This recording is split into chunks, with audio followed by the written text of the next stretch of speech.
देखो बच्चों, ये कह रहे हैं तुम्हारे पास एक सर्कल है जिसका रेडियस है 21 सेंटीमीटर्स, ठीक है। तो रेडियस हो गया यहाँ पे 21 सेंटीमीटर्स, राइट। ये कह रहे हैं ये जो एंगल सबटेंड कर रहे हैं सेंटर पे दैट इज 60 डिग्रीज, ठीक। तो मैं पहले पार्ट में बताना है, you have to find out the length of the arc. तुम्हें इस आर्क की लेंथ बतानी है, ठीक है। तो हमारे पास फॉर्मूला है θ/360 इंटू 2πr, ठीक है।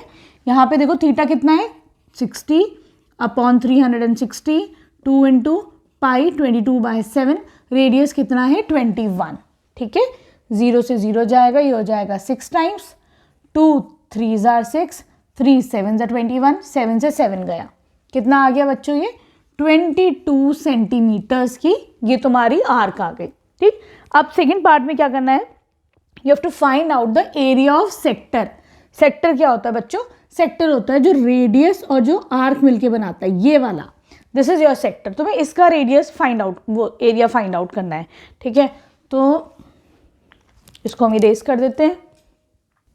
तो देखो बच्चों, एरिया ऑफ सेक्टर का फॉर्मूला होता है θ/360 into pi r square. Theta कितना गिवन है 60, 360, पाई कितना है 22/7, रेडियस कितना है आर के 21 इंटू 21, आर का स्क्वायर है ना। चलो ये जाएगा 6 टाइम्स, 2 3 ज़ा 6, 2 1 ज़ा 2, 2 1 ज़ा 2, ठीक। 3 7 ज़ा 21, 7 से 7 गया, 11 इंटू 22 इज 231 सेंटीमीटर स्क्वायर, ठीक है। This will be your answer, right. अब आ जाओ इसके थर्ड पार्ट पे। देखो बच्चों, थर्ड पार्ट में कह रहा है find out the area of the segment. Segment क्या है बच्चों, ये जो नीचे वाला होता है ना, जो तुम्हारा कॉर्ड और ये जो आर्क मिलके बनाता है area, that is your segment, जो रेड कलर से है। तुम्हें इसका एरिया फाइंड आउट करना है। कैसे करोगे, देखो सेक्टर का, पूरे सेक्टर का तुम्हारे पास एरिया है, ठीक है। हम इसमें से क्या करेंगे, एरिया ऑफ ट्राइंगल को सबट्रैक्ट कर देंगे, तो खुद ब खुद ही तुम्हारे पास ये वाला एरिया आ जाएगा, एरिया ऑफ सेगमेंट आ जाएगा, नहीं आएगा, सिंपल, ठीक है। तो चलो हम यही करते हैं। तो देखो एरिया ऑफ सेगमेंट कितना हो जाएगा, area of sector minus area of triangle AOB, ठीक है।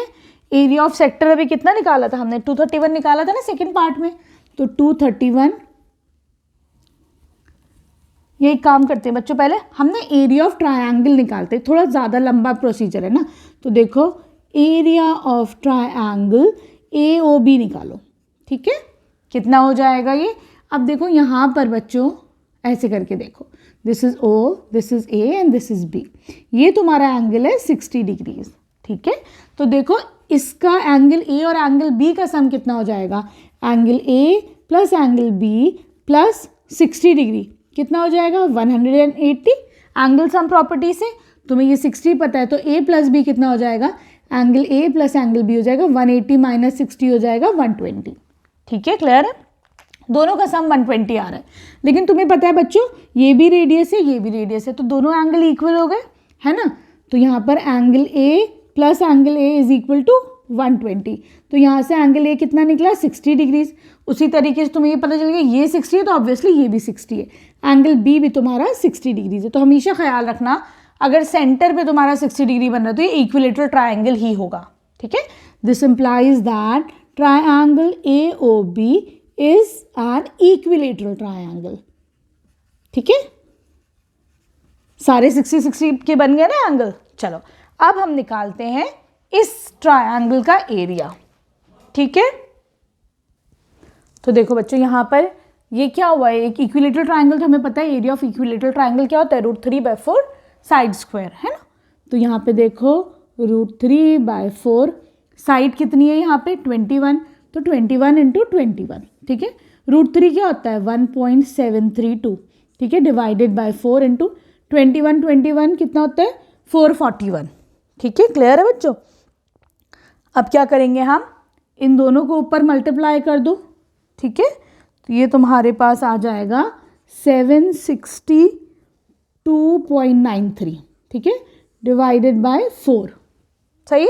इसको 4 से ज़रा डिवाइड करो तो you will get the answer as 190.73, ठीक है।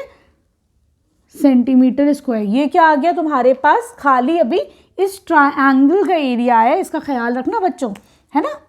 ठीक है, इसीलिए मैंने अलग से कर लिया, थोड़ा सा लंबा प्रोसीजर था इसका।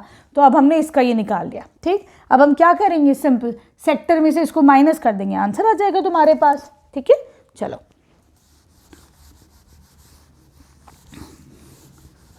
तो देखो सेक्टर का वो कितना था एरिया, सेक्टर का एरिया था 231।